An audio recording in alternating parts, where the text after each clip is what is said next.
All right, everyone. Welcome back to another episode of Bell Curve. Before we jump in, quick disclaimer. The views expressed by my co-host today are their personal views, and they do not represent the views of any organization with which the co-hosts are associated with. Nothing in the episode is construed or relied upon as financial, technical, tax, legal, or other advice. You know the deal. Now, let's jump into the episode. All right, everyone. Welcome back to another episode of Bell Curve, special episode of Bell Curve, because this is the season finale for season 5, where Myles and I are going to be recapping all the episodes that we've done thus far on liquid staking. It's great to be back. It's a little bittersweet, finishing a season. But I think we went into the season not sure if there was enough maybe to even have a full season on liquid staking. And by the end of it, I feel like we have even more to talk about that we didn't get to. But I think we still covered a lot of ground. And yeah, I'm really, really happy we decided to dig in on this topic. I agree with you. So I'm looking here, and maybe to give just a little bit of a roadmap for the audience who's listening in.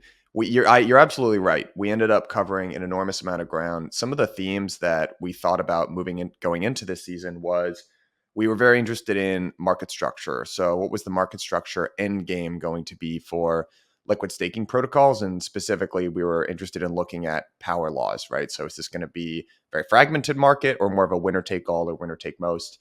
We're interested in the principal agent problem and how you could maybe mitigate that with different mechanisms, which we covered in detail. And we didn't really talk that much about dual governance. We will a little bit in this episode, but also the staking router that Lido's pioneering. Social scaling. That was a really big thing. And that is, not to make this too topical, but the self-limiting debate is cropping up in a big way for Lido again, as it approaches 33% of stake. That's all over the timeline these days. So we'll touch on that. We also talked about different approaches and sort of LST adoption across the ecosystems of not only Ethereum, but Cosmos and Solana. And I think looking back at the history was very instructive about why Lido specifically found product market fit on Ethereum as opposed to some of these other ecosystems. But there's some experimentation that's going on, especially in Cosmos land, that I find super interesting. So we'll kind of dive into that. And then last but not least, we spent a good amount of time talking about earlier in the season, the intersection between liquid staking and restaking, which I thought was great. We kind of got at this tension between letting things be very permissionless and turning things over to governance, as opposed to this idea of training wheels and having a bit more of an opinion from a more centralized entity, but that actually might result in a better outcome in terms of even decentralization, paradoxically, over time. So you want to just start off, Myles? I'll just turn this over to you to kick it off. But what are your thoughts on market structure? How do you see all of this playing out? What do power laws look like? And maybe we could talk about specifically within Ethereum and then how that might ripple out. Sure. So I think we went into this season, or at least I did, with the assumption or with the thinking that this is likely going to be a winner take most, winner take all sort of market. Per ecosystem, I think we can get into this, but I don't think these network effects necessarily travel that well, as evidenced by Lido's domination on Ethereum that has not necessarily translated into their Solana products winning or their we'll see with Cosmos. But yeah, I think maybe just a couple thoughts. I think as an LST provider, the most important assets you have are brand, which kind of comprises of security and really just Lindy and integrations. And so I think, the long-term winners are probably in production today because these early mover advantages, really just compound over time, right? The earlier you are and without getting hacked, the more Lindy and, that kind of accrues to the brand, right? And then the more time you have to build up liquidity for your token, which helps with integrations, right? So you can see Lido's early mover advantage materialized into being the first to integrate with Aave, the first to integrate with Maker. And that, further boosted their lead. And so, yeah, I think, but it's at the same time, it's very interesting to look at, I guess, market penetration across these different ecosystems. And we talked a lot about this, but it was kind of the perfect storm on Ethereum. I think forget who we were talking to. I think it was Eigen who said basically the more broken, your protocol is in terms of handling liquid staking, the more prevalent liquid staking is going to be, or maybe the more broken it is at handling stake, right? And so if it's very easy just to natively, within your Kepler or your Phantom wallet, delegate your Sol or Atom to a validator, then, you're not going to necessarily need to go point to something like Lido in order to stake, right? And so I think the difficulty of staking mixed with the existing DeFi ecosystem made Ethereum extremely attractive for liquid staking. Lido was the early mover advantage. It's now gotten off to a lead that makes everybody nervous because they think about Lido as one entity. I don't think about Lido as one entity. I think about the stake in Lido as comprising of whatever it is, 30 validators. But it is one entity in terms of its governance, and so we can talk about it later. But how do you unlock further market share by getting the market comfortable, with your lead? You can mitigate the principal agent problems through something like dual governance, opening up the staking pools to become permissionless through the staking router, et cetera, et cetera. So yeah, that was just kind of a long rambling, a lot of thoughts there. Lot of good stuff there. Let's break some of this down and maybe try to give for listeners sort of a clear and explicit prediction or picture of how we see the future playing out. But let's say maybe definitively at the end of this season, how we're feeling about it is there are very strong power laws or network effects within individual blockchain ecosystems that don't necessarily travel. So what we would expect to see in the future is a liquid staking ecosystem on Ethereum dominated by, probably at this point, it looks like Lido. They have a lead that would be very, very difficult to beat. And the reason for that is sort of this lindiness and securityness. Obviously, for those of us who've been paying attention to crypto over the last couple of years, hacks are still incredibly real.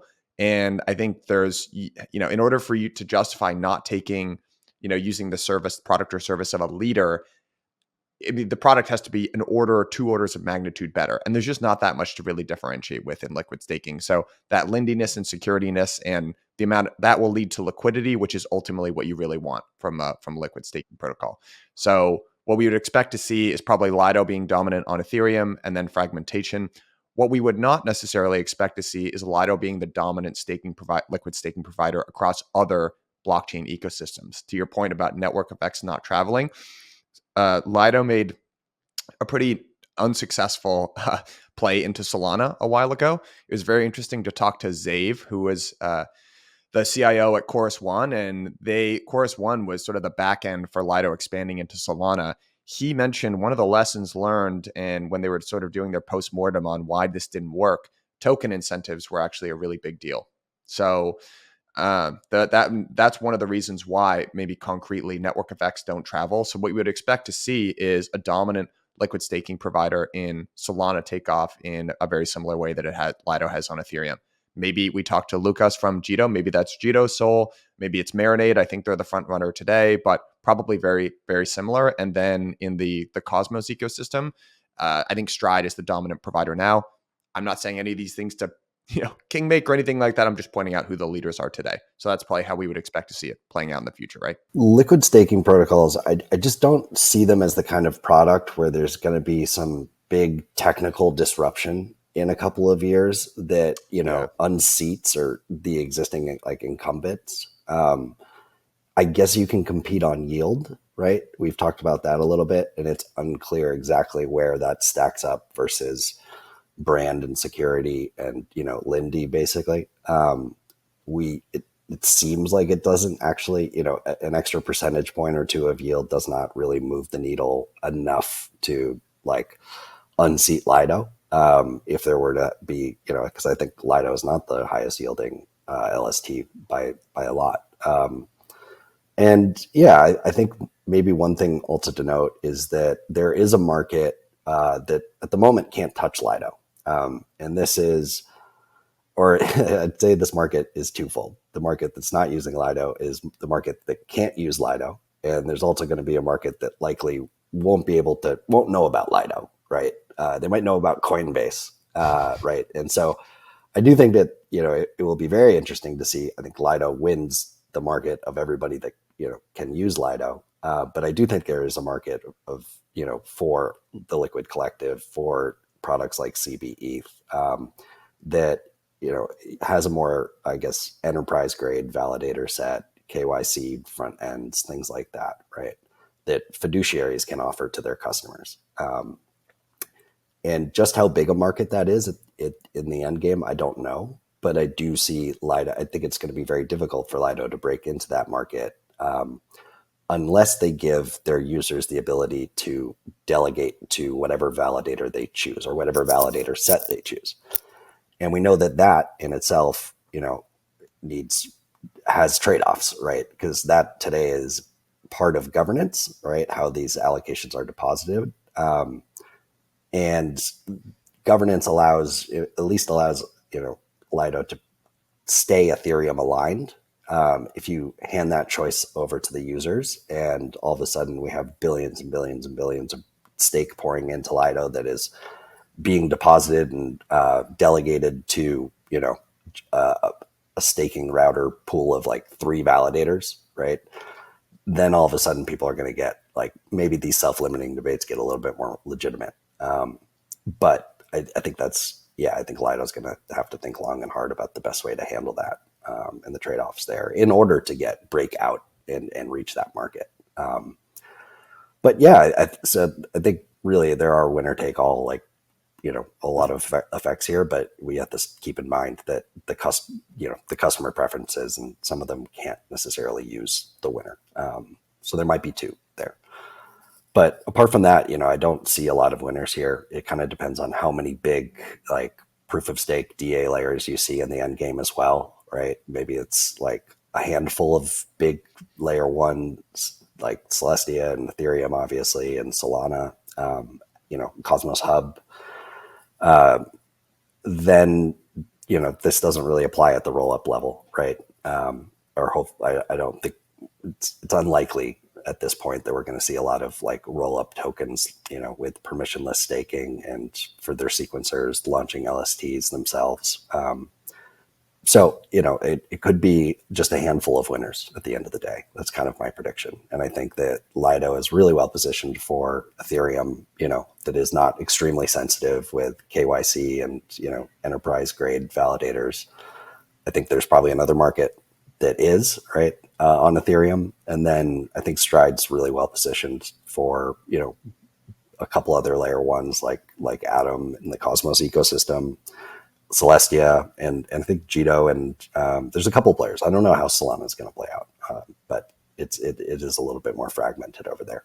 It's pretty equal market share actually between the 3 players. Well, that observation actually came from our Solana episode. It was Dave or Lucas that said that the more the protocol does, the less opportunity there is for external liquid staking providers. So this is probably a good opportunity to transition to this idea of social scaling and the self-limiting debate. So to just go back and do a little bit of a history lesson, and this is something that we've covered pretty extensively throughout the season, so I don't want to get into too many details, but the history of why, at least from my perspective, Lido found product market fit on Ethereum, whereas on the other ecosystems, Solana and Cosmos that we covered on this season, there's actually a much higher penetration of staking, but a much lower penetration of liquid staking, was sort of threefold, which is 1, there's no in-protocol mechanism to delegate stake. There's a large demand out there for people to stake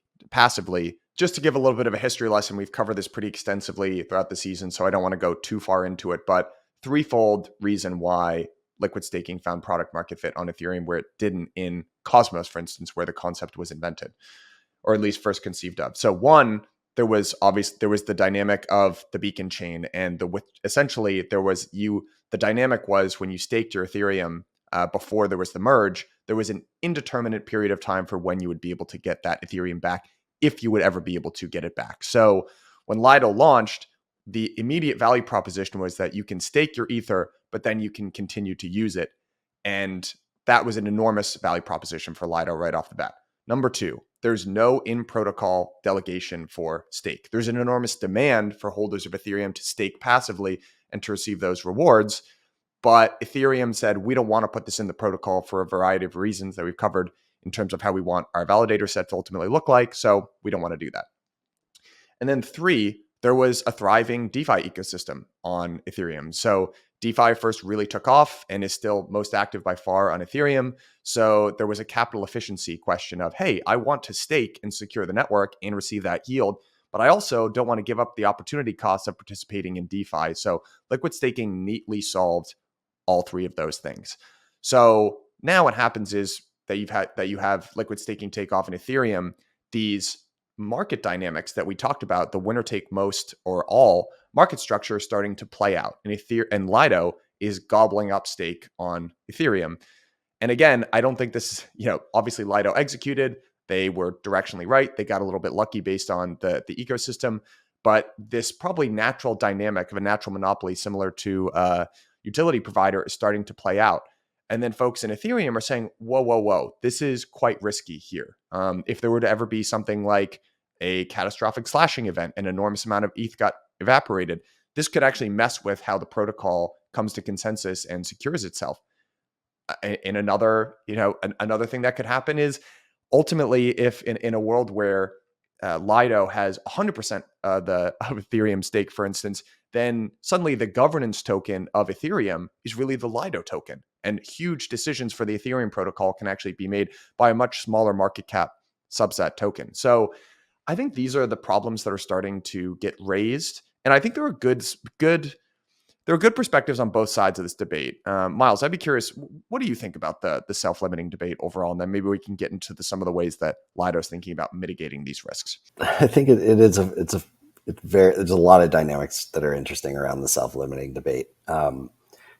Both kind of what it says about this social governance, right, of that Ethereum follows, and it's always a little bit opaque as to like how decisions are made in Ethereum, and it's just very kind of there's a lot of interesting stuff there. I would just say that first of all, the people who have come out and said we're going to self cap at 22%, they have a fraction of the market share of Lido, and 22% would be an incredible outcome for these players given their current positioning. And 2, again, we're now, the focus is on Lido, but in a negative way maybe. But 3 years ago, Lido was really the one kind of hope for Ethereum to avoid network centralization with all these like pseudo liquid staking tokens from exchanges, right?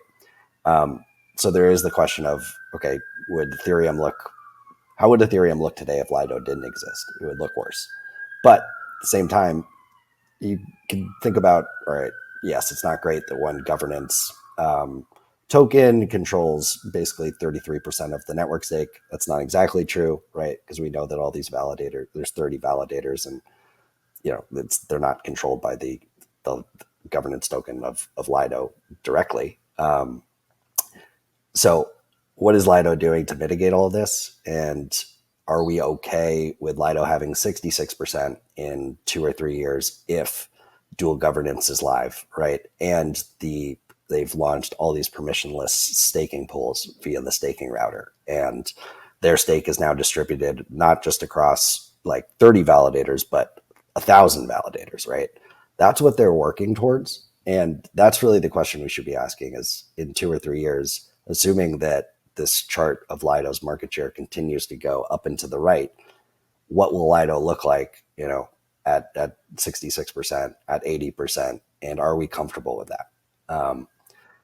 That's kind of what I'm thinking about. And if it's thousands of validators, then that's not a terrible outcome.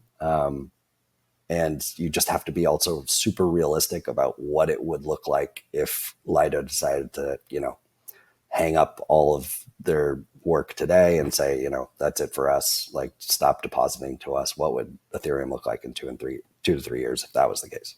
Yeah. So to summarize this, let's just go out and say it would probably be an undesirable outcome if Ethereum consensus was governed by this opaque centralized organization. I would say that's not a good outcome. And I don't think that that's what Lido wants. So there are a couple of different ways that you could continue to ensure that the liquid staking ecosystem on Ethereum remains not dominated by any, couldn't be easily co-opted. So one strategy would be this self-limiting debate that you see. And you could actually try to socially enforce the idea that no one liquid staking provider should get more than 22% of governance or of market share. And there have been various suggestions for how to do this. The one that I think makes the most sense to me, if you were to go down this route, is to gradually increase the rate that Lido takes on everything after 22%.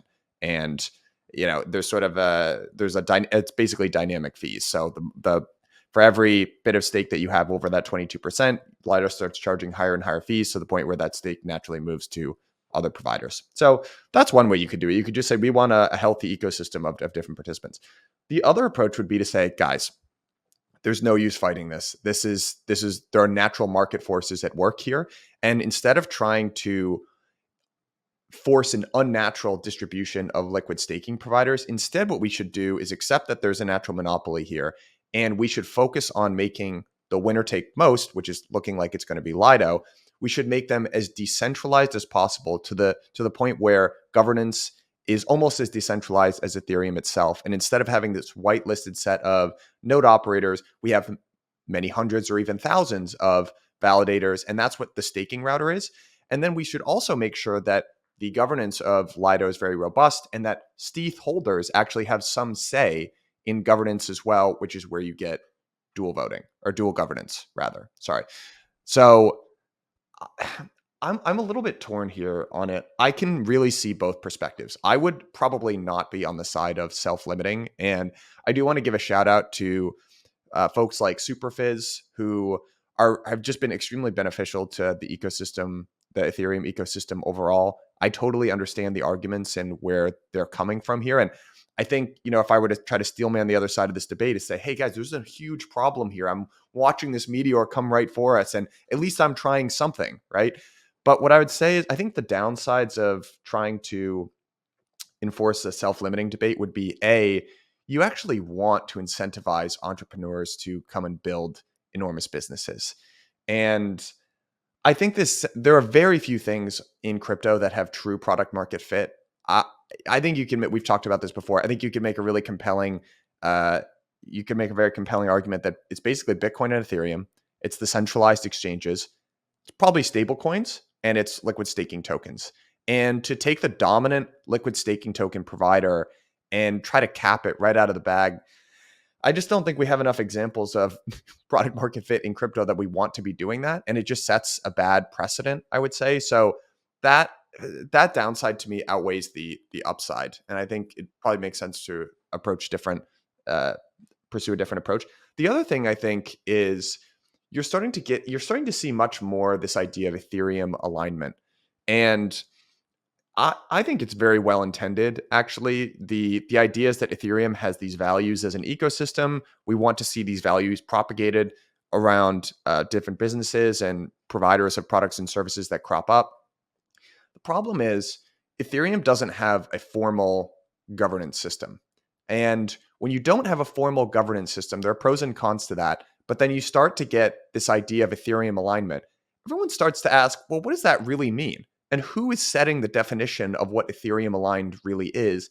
And it starts to feel very shadowy and Illuminati-esque when it really isn't like that. It's a well-intentioned group of people that I think are trying to push a good set of values, but there's an optics question that I think is only going to get worse. So I really do think it makes sense for the community to question this idea of what Ethereum aligned really means and who's setting these ideas. I think there needs to be a little bit more transparency if we're going down this route, because I think people will continue to reject it as I agree. as an idea. I mean, I just also don't think it scales, right? Like we can't just rely on what is considered Ethereum aligned in the depths of a bear market where it's really just like, missionaries left at this point that are building. And so maybe Lido doesn't look Ethereum aligned today relative to those people. But again, zoom out like 2 or 3 years and say we actually do grow the Ethereum user base by 10 or 100x, like Lido is going to seem pretty aligned at that point, and you're not going to be able to rely on everybody, kind of following suit and like into this kind of goodwill approach of building businesses. it's not going to work. I think if you're going to be realistic, the two ways to approach this, if you don't like that future, are one, to push to build some sort of regulation into the protocol itself, like the LSM. Like that is a practical way of self-limiting or of limiting these different providers. Or two, build a better competitor, right?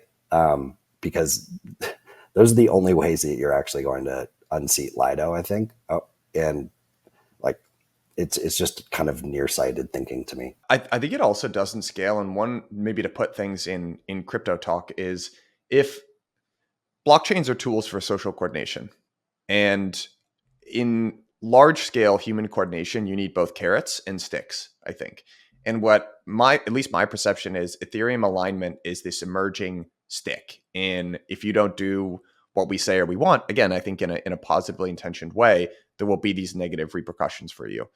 And I think if that ends up being the dominant stick, so to speak, you open yourself up to a very specific type of griefing attack, which is exactly what Sam Bankman-Fried did, which is he said the right shibboleths, right? But he obviously, he wasn't really aligned, but he made himself appear that way to many people very successfully over a long period of time. And I think what you could see down the road is people saying they're Ethereum aligned and doing all the things that look right, but they aren't necessarily actually. So that's I'm imagining the Trojan horse, like Ethereum aligned up top, and God knows what's underneath, right?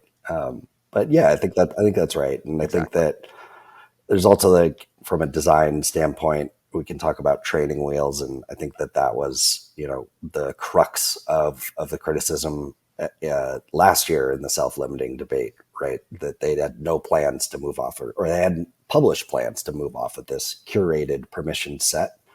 But the reality is, if they had a permissionless set like Rocket Pool from the beginning, they would not have, been able to scale to the size that they were at, where they were actually, the market leader instead of Coinbase and Binance and stuff like that. And I think we're seeing that now with rollups too. We'll see rollups that attempt to launch with a permissionless sequencer set, which will require, getting a supply side to bond collateral. And like, that's going to be an economic cost to the sequencer, to the rollup, I mean.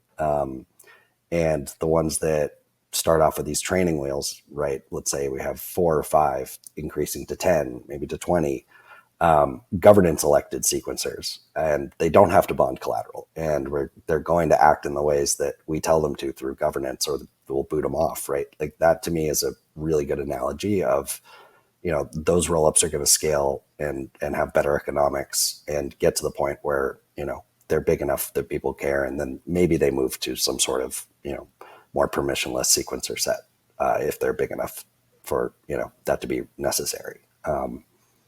But yeah, I think we're starting to see those training wheels coming off with Lido, and we're starting to see, the introduction of like dual governance as another way to mitigate the principal agent problem. Hey everyone, we've got a great episode here, but before we do, I just wanted to give a quick shout out to Permissionless. This is the biggest and best conference in all of DeFi. It's the one that we do with Bankless, who's a great partner for us.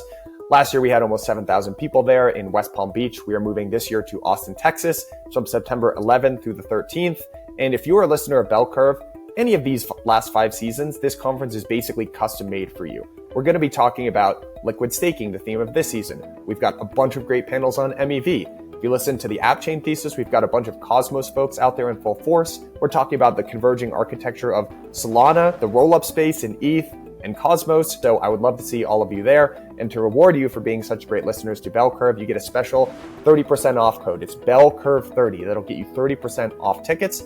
Click the link in the show notes and then head over to the Permissionless site and make sure that you get your ticket today. Again, that is BellCurve30. Click the link in the show notes. Let's talk a little bit about this tension that we brought up earlier in the season, and maybe this can be a good segue into restaking as well, in between making something permissionless, but then also degrading the user experience or potentially diluting the outcome that we would want to see. So let's use the example of the App Store that we brought up earlier in the season, where Apple actually takes a very opinionated approach about the standards that developers need to have to participate on that App Store.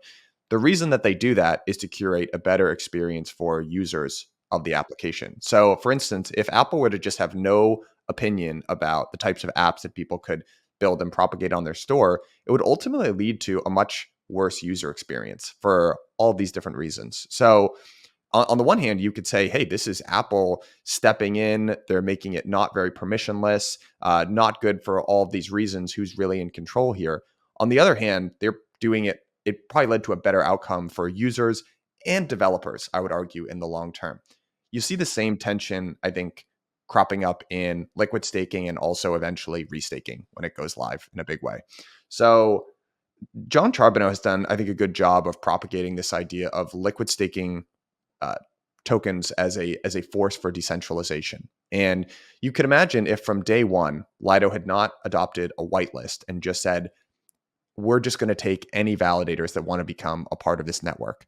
What you probably would have wound up with was extreme power laws in terms of the node operators that ended up winning. And they might have just, for instance, if it was totally random, maybe all of them would be in the same geography, right? I mean, that's not something that you want, because then you're subject to the whims of a regulatory regime.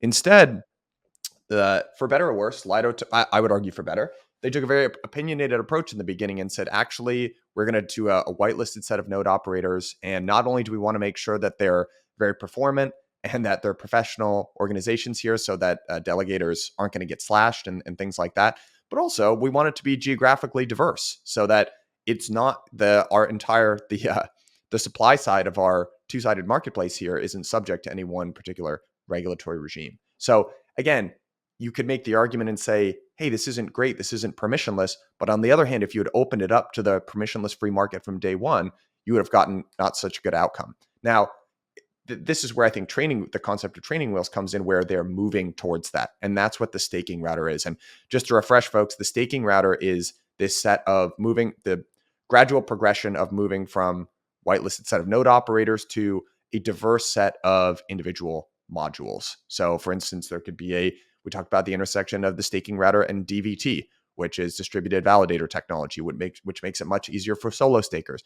There could be a community module, maybe an institutional module. Just opens it up to decentralizing the set of validators to a point where I think that's what we would all ultimately. Yeah, they took their time though, right? To do that. And they got to a place where they can, were able to develop like, this is a technical breakthrough. I want to say, first of all, this is like the first, liquid staking protocol that has had multiple validator sets, right, within the same liquid staking protocol. And yeah, I think it is a big deal.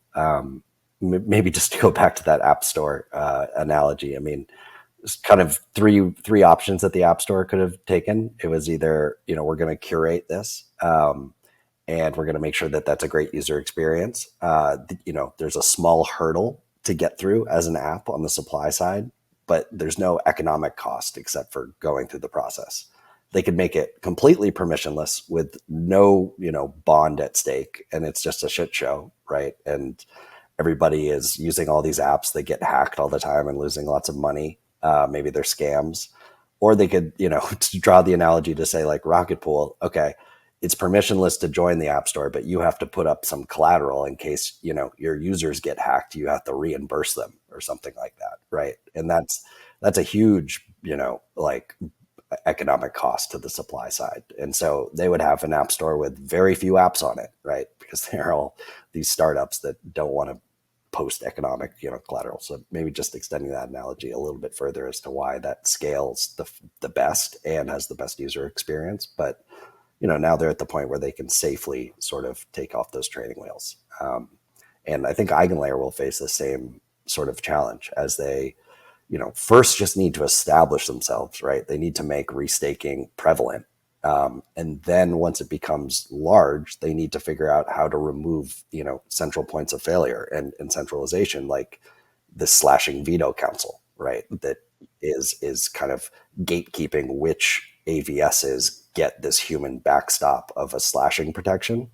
And Sriram talked about, hey, we're going to have a marketplace of veto councils, right? And then that kind of removes us as the only option for an AVS. And then we're also going to, once these contracts are battle hardened and an AVS has been operating without issues for a long time, we can ossify those contracts. And then there's no need for the veto council anymore because we're confident any slashing event that goes through is correct. We also talked about, Cubist and the anti-slasher technology that they're bringing on. So it's about, kind of putting on these training wheels until you can develop technology and different ways of designs to kind of break the trade-offs. And we're now seeing Lido try to break that trade-off with the staking router and dual governance. And we'll see Eigen layer, face similar challenges if and when they become as large of a market force as Lido. Okay, I want to get into restaking here and then transition into the intersection of liquid staking and restaking and why we were focusing on that this season. And I think the episode of Shrievarm was one of my favorite of the entire season. But before we do, I want to just, again, give the audience something a little bit concrete. And I want to ask you a question of, let's say, we're having this conversation 2 to 3 years from now, and we're looking at the staking router. What does that ultimately look like to you? How many modules are there? Is there sort of a community module, a DVT module, an institutional module, and then the whitelisted module? Is there 5 or 6? Or are there many, many more modules than that, to the point where maybe there are large holders of ETH? Maker doesn't rehypothecate, but let's say some big DeFi protocol with thousands of ETH in it or hundreds of thousands of ETH said, hey, I want to use Lido services here to liquid stake, but let's be honest, guys, I shouldn't be getting the same rates here. You shouldn't be taking the same rake from me as you are from someone who's just delegating 1 ETH to you. So I want to work out some special preferential terms, or maybe I have these very specific parameters about the like withdrawal period or something like that. So what do you think the liquid staking router ultimately it's a really interesting question to kind of think through here. And I think there's 2 components, right? Is first, you need to get through governance to basically implement a new validator set, right? A new staking pool. And then the second and probably more important question is how much of new stake gets distributed to that new validator set, right? And I think they'll start off very slow with, okay, we'll introduce this new DVT, you're right, permissionless set. We'll cluster all these permissionless, like home stakers basically with, a Chorus One or with a Figment within the same DVT cluster to protect them. Okay, great. Now we've got kind of a safe setup. How much stake should we give to them? And I think it will start off with something very small, like, under 1%.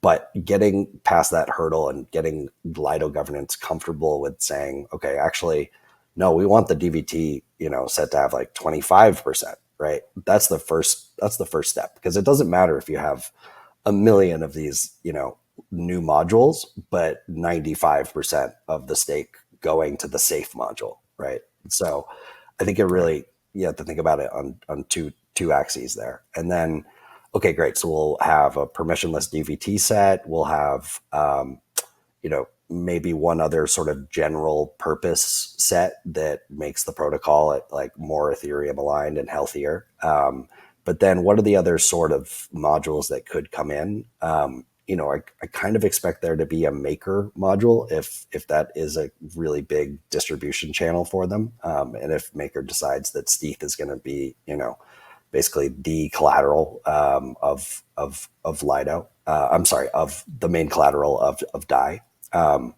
And they want some sort of kickback, right, for those deposits. And so you could see this becoming sort of like a BD strategy where, you can integrate stETH into your protocol, make it a critical part of your protocol. Don't be like Frax, who went off and built their own, liquid staking protocol. Use us and we'll kick back some deposits to you. But then after that, I think it really depends on whether or not they figure out a way to let users choose which module they delegate to, right?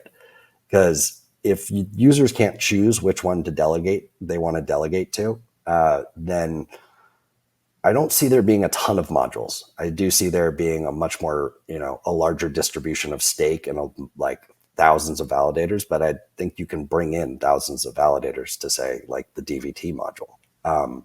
If they let users delegate to the module of their choice, then I could see there becoming lots more modules.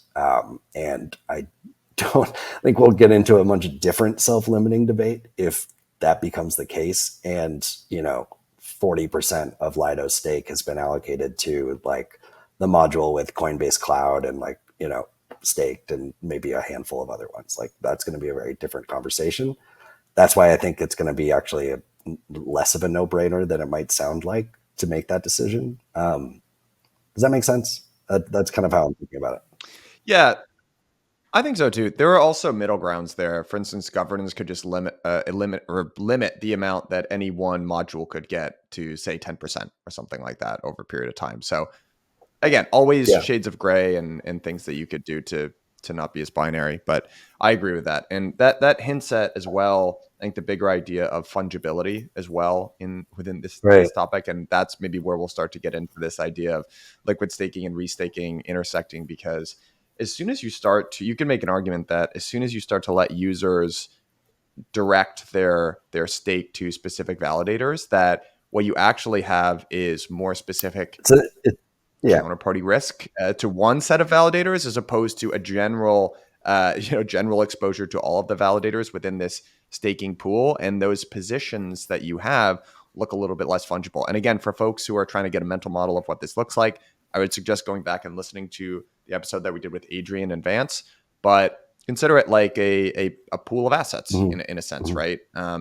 Where you have a claim on that pool of assets, similar to today, be not exactly like this, obviously, but sort of a money market fund-esque type thing in the future. And maybe we could get into this discussion as well.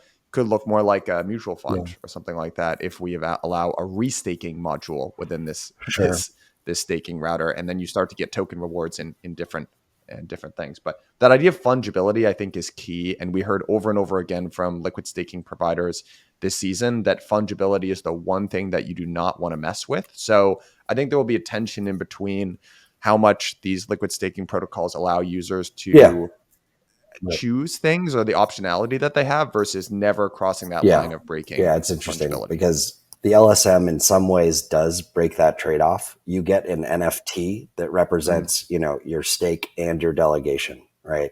But then in order to get back to this thing being useful, right, you deposit the NFT into Stride. But in doing so, you then lose, that validator specific delegation. Like Stride has the ability to rebalance your stake and redelegate it to other validators. If your validator gets slashed, again, it has to be socialized across the entire, holder set of that LST. I think that's where it gets a little bit trickier is, if you give them the choice to delegate, right, to the module of their choice, then you'd have to give them an NFT, and then that NFT would have to get pooled with other NFTs, and you kind of, go back on like the benefits of why you wanted an NFT in the first place.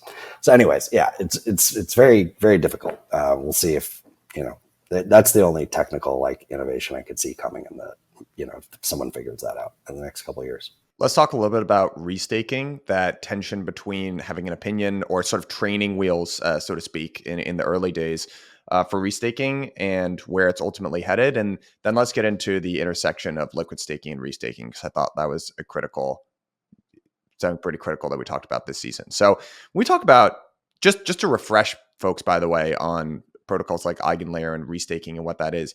It is a very similarly to Lido, it's a two-sided marketplace in between AVSs. So it's basically sort of middleware service operators, especially within ETH, but it could also be validators for another layer one or app chain or something like that.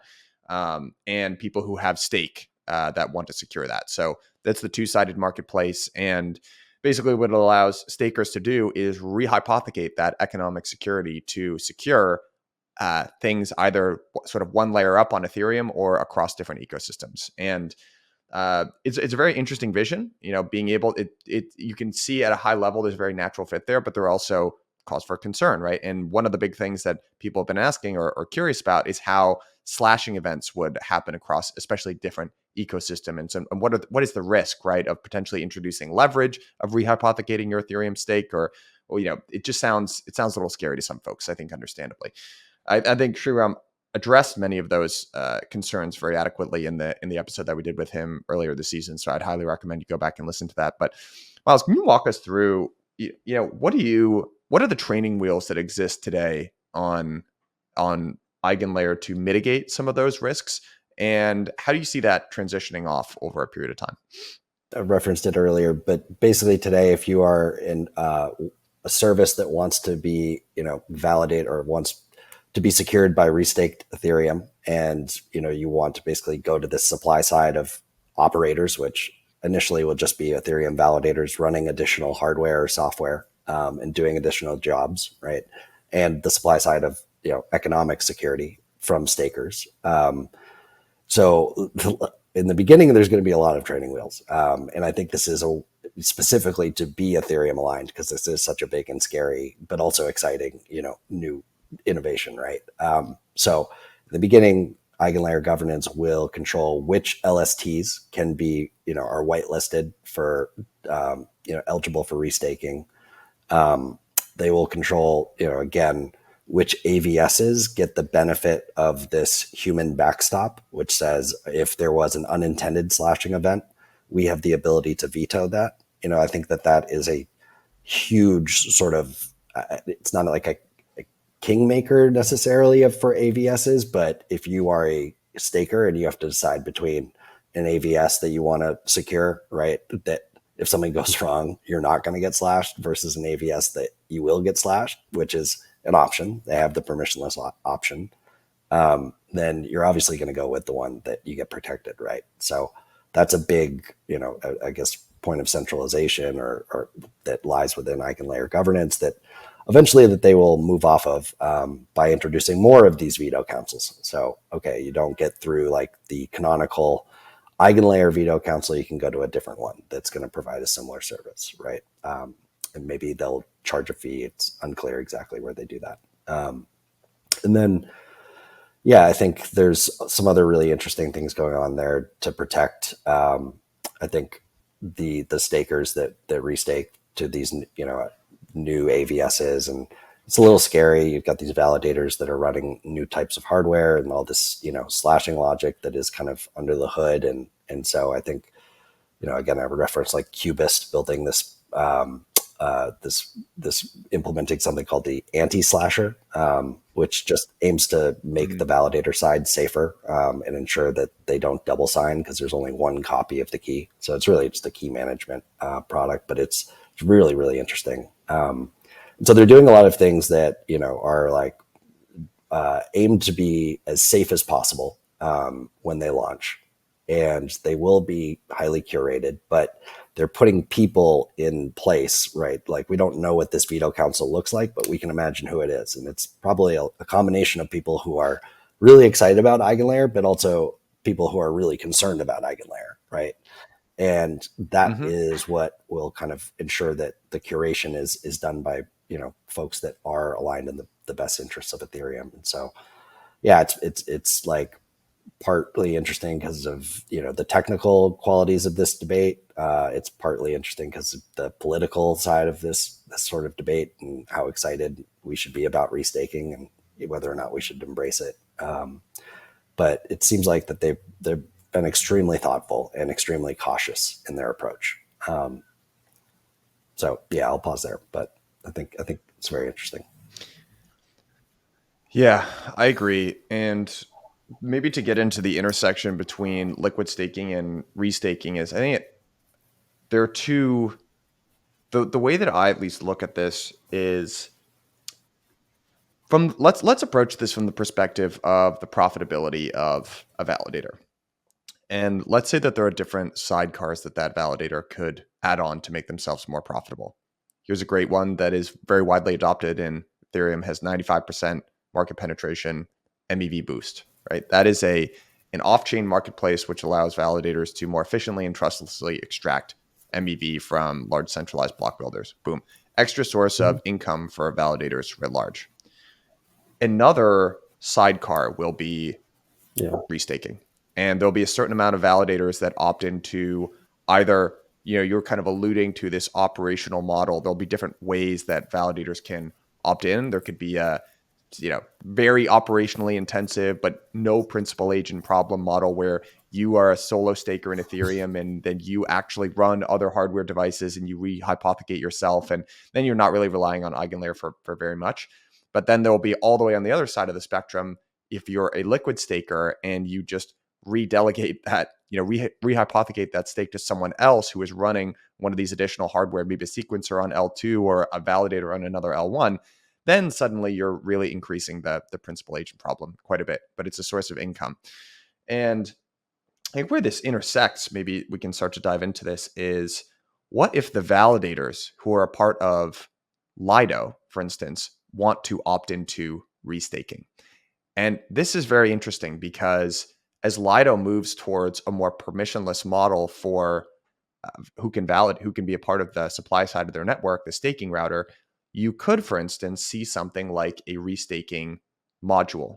And the interesting thing there is, one, it would drag up the overall weighted average of Lido yield, right? Because these validators that are a part of the supply side of Lido's marketplace would be earning additional income, but that income would not be denominated in Ethereum. So for instance, here's a sort of a simple example would be, let's say some of the validators in Lido's validator set opted into running a sequencer on Optimism or Arbitrum, assuming that they decentralize the sequencer.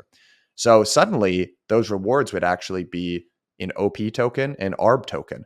And then they would be going down into the pool. Not necessarily though, right? They could just get a rev share of ETH, paid sequencer revenue, right? Maybe that makes it a little bit less complicated, but totally. You could also see like a spaghetti soup of rewards, right? Where you have like, I don't know, like all this sell pressure on all these rewards as they get, sold back into ETH and then distributed out to the LST holders. And that's an interesting dynamic, but yeah, it's right. So you're right. It could just be Ethereum. I would argue that it's probably not going to be. I would argue that it's going to be the native token. That's how all these protocols are incentivized. That's what they want to do. So what you could have is now, instead of this very simple construction of staked ETH represents 1-to-1 ETH, you're like, well, staked ETH is actually a claim on a pool of mostly ETH, but a little bit of OP and ARB. And then if you take that one step further, like, well, it's actually OP and ARB, and we actually want to opt into running some Cosmos validators as well. So random Cosmos. And you could see how that accelerates. I think there's a really good argument that you could make that Lido and EigenLayer are very well run. And I think Lido governance today would prevent this from happening. But there will likely be other restaking providers outside of just EigenLayer and other liquid staking protocols that are less discerning. And I think one of the other challenges as well is that, what you could see in an extreme is sort of this hunt for yield, right? As liquid staking protocols allow restaking modules, they hunt for there's an adverse selection problem here where you opt into higher and higher yielding things in weirder and weirder tokens. So the blended average looks higher. There's this natural incentive there. And then what you also could do, EigenLayer has alluded to or explicitly said in their white paper that they're not going to do this, but then the restaking protocol could actually issue a token that represents restake positions. That's really dangerous because those positions are not fungible. So that's where this intersection gets a little bit interesting. And there's a lot of room, frankly, for bad decisions to get made and things to go wrong. I'm curious what you think. Lido's supply side of validators, right? It's the exact same supply side of EigenLayer. So they have this existing, network of validators that some of which may or may not be interested in running additional hardware for restaking yield. So they are well positioned to expand into that space if they want to. And it's kind of interesting to think through the different options. I mean, you alluded to having a restaking module, right? So that's really like adding some complexity to the core stETH product, right? As these rewards are not necessarily all denominated in ETH. And it adds more bloat to governance, right? Because that's a very risky module to add. So you're constantly managing that risk. What are the other options if you don't want to touch the core product? You could fork EigenLayer, and just let users decide if they want to take their stETH and opt into this new restaking product, right? With taking your validator set. So Those are the operators that you could have. Or you could just not touch it and say, hey, winning the Ethereum liquid staking market, that's big enough for us. And we want to be, our goal is to minimize the surface area of governance. That's going to create the biggest possible, outcome in liquid staking. And those are the kind of the options that I look at from Lido's perspective. But it is kind of similar to like Lucas, who we had on from Jito, right? With their what's it called? Their MEV client on Solana gave them relationships with all of these validators already, right? And so then it was a natural expansion into liquid staking. And by the way, this liquid staking token yields more than the others because it's only delegating to validators that use this MEV client. So, I think that's sort of the dynamic here, is where you see these synergies, but will be very interesting to see if Lido goes, because that kind of goes against everything we were talking about earlier in the episode and how they're minimizing the surface area, mitigating the principal agent problems, probably wouldn't help with the self-limiting debate if they're, expanding aggressively into restaking at this point. But you could see a competitor doing that, right? Let's say a competitor forks Eigen layer as well. And then, offers their own LST that is a combination of normal staking and restaking. So if you deposit here, you get both sides of that yield. That might be a way to compete on yield. If you're, it's definitely a different risk profile than Steve. But yeah, I think that'll be interesting. I think we could also see, liquid restaking become a thing.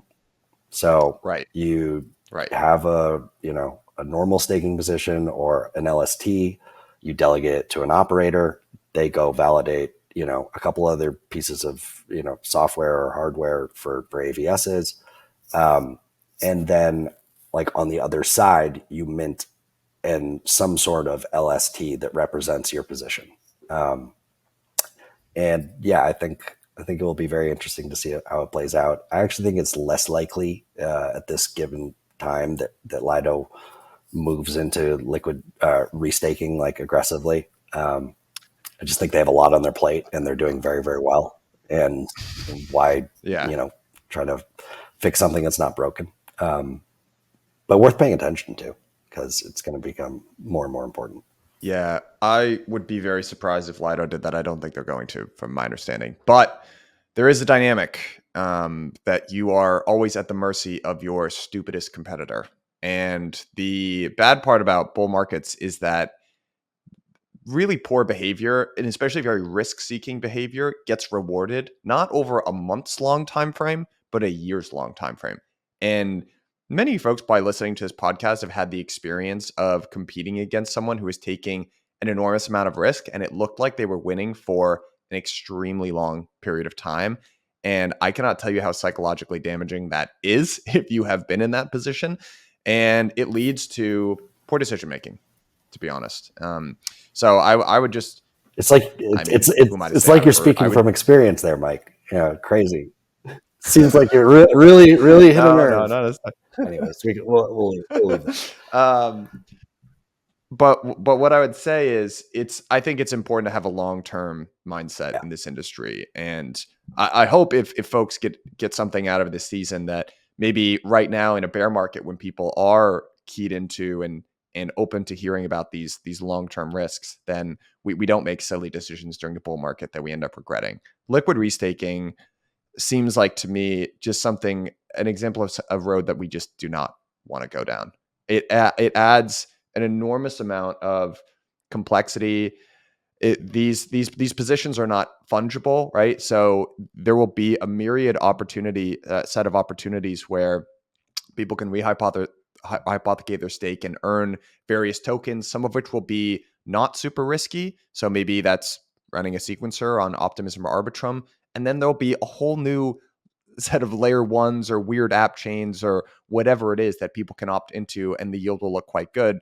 What we'll probably get is some amount of tranching of risk. And maybe there's an intelligent way and a slightly less intelligent way to do it. But history would tell us that during the bull market, people don't care about intelligent ways and they'll do dumb stuff. And we're messing with something very close to the metal here of how Ethereum, the protocol works. So I would just urge caution. I'm sorry, but it's going to happen. Like liquid restaking is going to happen whether we like it or not. And so I would say two is it cannot be done in a safe way. And if you think about it, it's very, as Sam said when we brought him on, like this just gets closer to a more sophisticated balance sheet that you're managing, right? So maybe you don't get to mint, your liquid staking position 1-to-1 based off of the risk profile of it, right? So maybe it's more like Maker, where if you deposit, risky collateral, you can mint less of that token, right? Of DAI on the other side. If you deposit USDC, right, which is even safer than DAI, then you can mint more or less 1-to-1. I think that that approach is interesting and could work. And I think it will just be a question of it's not that scary until it gets very big. And so paying attention to how fast it's growing and what the sort of protections in place are, will be interesting. But I don't see like Eigenlayer necessarily embracing something like that, right? As they're just trying to avoid their own self-limiting debate at this point before they even get off the ground, or whatever their version of it will be, because probably will happen. Yeah, I agree with you. I think it's inevitable as well to some degree, and have a great follow-up. It's definitely going to happen. So just stay frosty out there. Yeah. Be careful, folks. So last question here, because you were starting to allude to it on the episodes that we did with Lucas from Jito and Sam from Frax, but this idea of looking for examples of horizontal expansion and sort of finding your way to liquid staking. But the last dynamic is, I would say, a friendly, healthy co-opetition dynamic in between Lido and Eigenlayer, for instance. So you can they're related, right? There's the flow that I would say most people will ultimately take is people liquid stake with Lido, and then they take their liquid staking token, their stETH, and they delegate that into the Eigenlayer marketplace, and they earn additional yield on that, hopefully in the safest way possible. But you could see a world, right? One way for Lido to have a little bit more control or take a little bit more margin, depending on I think they're both of those are good reasons for doing this, is to say, instead of allowing a restaking module within the staking router that Eigenlayer controls, we're going to build one ourselves. And what I would say if I were Lido in that situation is we're doing this to limit the amount of different, for instance, tokens, right? Like what we don't want is this batch of weird tokens getting into the stETH pool. It's also a good way for them to not pay rent to Eigenlayer, right? And squeeze some of that margin out themselves. But you could see them building that. Now, that goes against limiting the governance surface area that I think we heard from a couple different folks from Lido this season about why they don't want to do that. But you could see that ultimately happen. So that's where there's a little bit of a co-opetition dynamic, I'd say, between. Yeah, I mean, if in 2 years, 75% of stETH holders are also restaking, you'd look at that and probably be like, well, this is what all of our users are doing with their stETH anyways. Maybe we should consider moving in and taking a slice of that. Right. If we are also, the supply side of Eigenlayer, or at least the operators are within our set. But yeah, I think they're, of all people, the least motivated to need to do something like that. I don't think there's anybody, else in crypto with as big of a market lead as they do right now. So we'll see. But it does get into this idea of, you've got some core competencies, whether it's balance sheet management like Frax, or it's, validator infrastructure like Jito. What can we use these core competencies for? And, it at times will lead to liquid staking. Yeah. I totally agree. So I think there's an iron law of capitalism, but you see it play out in crypto quite often, is that when there's a sector that is outperforming, you're going to get many copycats, right? You're going to look at someone that's making a lot of margin, say, hey, I'd like to make some of that margin. I think I could do that. And you're going to see lots of different competition spring up. I think you saw that with stable coins quite a bit. And I think you're seeing that with liquid staking as well. And it's been interesting to watch the road that different liquid staking providers have approached this. And we talked to two different folks this season who I think this is relevant for. One is Sam Kazemian of Frax, and the other is Lucas. And I think they look similar on the surface, but they're a little bit different. And what I would say is Sam took a look at what his competencies were originally as being an issuer of a stablecoin and said, really, what I'm good at here is managing assets and liabilities, and risk management is my competency. And what I want to do is take a look at the world and see where that would be applicable, this skill set instead of operational competencies that I have. And operating a stablecoin actually looks very similar under the hood to operating a liquid staking protocol. So that's an example of taking a shared set of competencies. Then there's what Lucas did at Mev, which is sort of like a cross-selling strategy almost in a way, which is to say, I view validators as my customers, right? I've been trying to solve Mev. I've got a client here, which is going to run an auction for you and extract Mev in a more efficient way. But also, hey, I know you're a validator, and one of the other things that you're thinking about is liquid staking. So maybe there are some synergies there. So one, in the form of Frax, it's, hey, how are these competencies that I have built up? How can I leverage this in another area?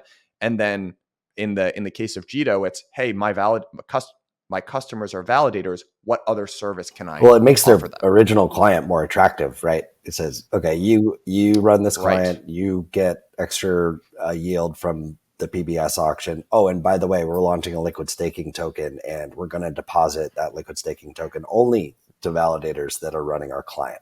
And so that to me makes a lot of sense, and that's differentiated. Probably one of the more differentiated approaches to LSTs across the whole space.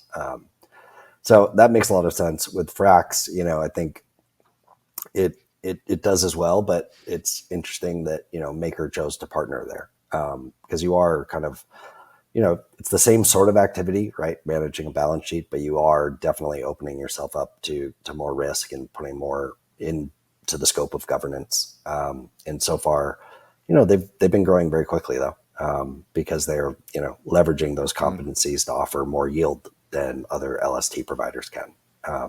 And yeah, I think that makes a lot of sense, but it will be interesting as, they could have also been looked at Lido as a partner, right? And maybe Frax could have had their own, staking module at some point that kicked back some revenue, but they decided to be a little bit more aggressive, which is interesting. Yeah, I think we could see more of that. I think so as well. It's not something that I necessarily thought about, but there does seem to be in particular a very interesting intersection of Mev and liquid staking, and definitely Jito is a protocol to keep your eye on. I'll be curious to see. I probably have the least conviction on just in terms of how liquid staking is going to play out in Solana, but it does feel like Jito is the protocol that has sort of observed this intersection that makes quite a bit of sense, and I bet you'll see other players start to merge. Like those two product on offerings. paper, it's like, why isn't Jito the dominant provider already, right? But then that also goes back to kind of the power of these early mover advantages and them compounding over time. But yeah, Solana's kind of the Wild West of liquid staking, just in terms of market share. You don't really know where things are going to go, or just how big liquid staking is even going to be. So yeah, I think it's very different dynamics over there versus Cosmos, which is like Atom has one sort of competitive dynamic, and then app chains are very different, right? There's the nature of those tokens are very different, and makes like liquid staking for a low cap app chain is maybe a little bit less attractive, as to be able to use as collateral in a lending protocol as like Ethereum, right? But there's still a market there, and so it'll be interesting. Yeah, and maybe that's the last dynamic we can just close on here and just start to wrap for the season, which is, it's a really good point about, again, some of this, what will take off in different ecosystems. I think the big difference between Cosmos and Solana, which is very similar in terms of why liquid staking hasn't taken off quite as much, is Solana does have a unifying token.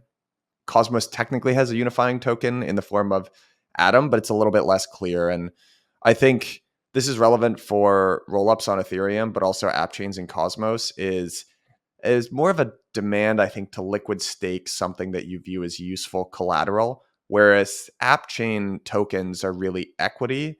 And I'm not sure that there's as much demand to liquid stake something that looks like equity, because that's not collateral that you would then take and use somewhere else. I think that's a fundamental limitation here. That's not a tech thing. It's just a what are we building? I'm interested to see how prevalent liquid staking of Celestia's token will be, right? Because if I think about like tokens that will have qualities most similar to ETH, Celestia, checks a lot of those boxes. Obviously, the token itself is not like they're not shilling it as money, but it is a token that all these rollups are going to need to hold, right, in order to pay their DA costs. It is a token that will kind of unify all the users of the rollups. Maybe it's a gas token, right? And then you can see like the similarities to ETH, much more so than say like an AppChain's token, and even more so than Solana in some regards. And so, yeah, we'll see how that plays out. So maybe to just sum up again this ramble that you and I have gone through here, Myles. What we would expect to see, and we should implement some kind of process where we check ourselves and see how right we were on any of the stuff that we've talked about. But we would expect to see, liquid staking be very winner take all, but the network effects to not cross different ecosystems. So it'll be winner take most in Ethereum, different winner take most in Solana, different winner take most in Cosmos, and other ecosystems like Celestia or other big ones in the future. We would probably both urge caution, I think, in between this emerging connection of liquid staking and restaking. And there's probably a great way to do it and a not so great way to do it.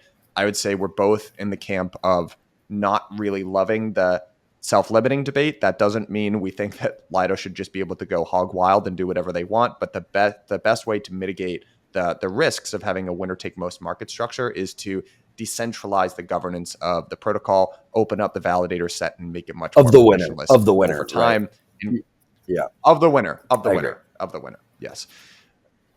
And then it'll be just interesting to see the intersection of liquid staking and other products, right? So stable coins, there's sort of a natural operational fit. MEV, there's a synergy there as well. So just be interesting to see how other players choose to compete against the incumbents as well. I am getting a little sick of these self-limiting debates when, nobody's looking at the solution of, hey, let's build it into the protocol if we feel this opinionated about it, build some sort of regulation in the protocol, or, hey, let's all get together and build something way better, right? Then instead of telling the team that's kind of been the most ETH aligned, but also the most successful to be less successful. I don't think that's the sort of, if Ethereum is a platform for dApps, I don't think that is the, signal that you want to send to future developers. That if you are successful, we're going to attack you until you stop. I think folks, it's interesting. Yeah. Ethereum needs to be careful with this Ethereum alignment. I mean, we see Maker talking about Maker chain, DYDX has gone off. Uniswap is now leveraging a lot of off-chain stuff for Uniswap X, and Hayden has said, many times how extractive the platform is. And so, I love Ethereum, but that's my general maybe sign-off take on the self-limiting debate. It's like build something better or get together and build something into the protocol. Right now, it feels, you and I have talked about, this whole ecosystem feels very infrastructure heavy, and I would probably lean more towards the side of the dynamic that you've seen in Web 2 is probably going to mirror what ends up happening in Web 3, and a lot of the value is going to accrue to apps. And by the way, that would be a best case outcome for crypto. We want there to be new apps and products and services that people want to use. Right now, it's, we're recording this in September of 2023. One of the biggest risks that we have hanging over our head is the regulatory environment in the US. You know what the best way is to obfuscate that or to move past that regulatory threat? Build stuff that people want. America responds to consumer desire and the power of the consumer. That's a powerful thing. Right now, we've got one hand tied behind our back because regular, average, everyday people in the world don't use crypto for anything. And that has to change. So that's what I would say as well. And I think that should be a design. And I see both sides of it with the Ethereum alignment thing. I get that we want to be aligned here in terms of our values. I also think that there needs to be a little bit of a stick in terms of when you're socially coordinating huge groups of people. But I think there are other better ways of going about it as well. But my heart, people are just trying to get to the best solution here. So, all right, Myles, this was really fun, buddy. Great season, and the next season you and I are not going to be doing together, but the one after that, I think we already have I think we're already ideating on and have a really fire season for people. So. I'm very excited to listen to the next season of Bell Curve, even though my replacement will be great. So this has been a blast. I'm so glad we did it, and hope the listeners enjoyed it as well. Me too, man. All right, see. Cheers, partner.